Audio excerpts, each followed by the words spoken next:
Hi there, I'm Fran, and in my last video I went over sunstone and moonstone and I threw a bunch of different feldspars at you, so I just kind of wanted to go into the feldspars.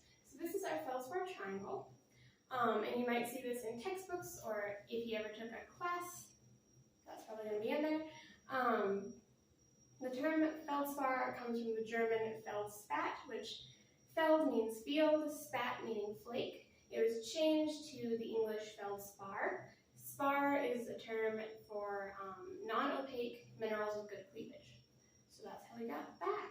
And so we have these guys are called end members. So that'll show us kind of our composition, whether it's got more potassium, sodium, or calcium. And you can see that there's nothing on this range between calcium and potassium. This covers our miscibility gap just because anything in here is going to be unstable based on the ionic radii and the charges. They're just not going to fit together or work. There are also a couple barium feldspars. There's so few and far between, it's not super worth getting into. Those are going to be calcium and hyaluronate. So then let's start off with plagioclase, because plagioclase is going to be our most common. And these guys are pretty predictable where they fall on this range. And so it's divided by composition, of course.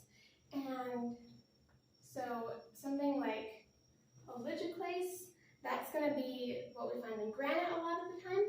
And then andesine is going to be in intermediate igneous rocks. And then as we get over to labradorite, it's going to be in more mafic rocks like gabbro. And then over here, we have our alkali feldspars. These guys right here are potassium feldspars. We call them K-spars. So we have sanidine, and that's going to be in like volcanic rocks. Orthoclase is going to be in like plutonic rocks. And then in there we have adularia, which is moonstone, and that's going to be in like hydrothermal veins. Anorthoclase isn't a K-spar because it's more sodic.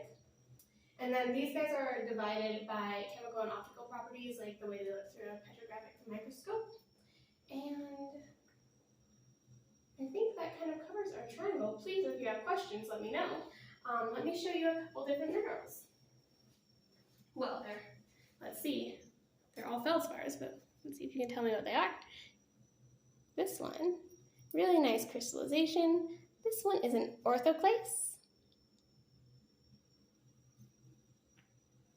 And oh my goodness, what could this possibly be? It's another feldspar. This one is microcline. How about this one? It's another microcline, believe it or not. And this one gets its coloration from lead. It's called amazonite. You might look at it and think, okay, greenish blue, that means copper. Not in this case. Kind of a unique guy. And then lastly, here's a big old chunk of labradorite. And that's our last little feldspar. And you can see labradorite right there. And I think that about sums it up.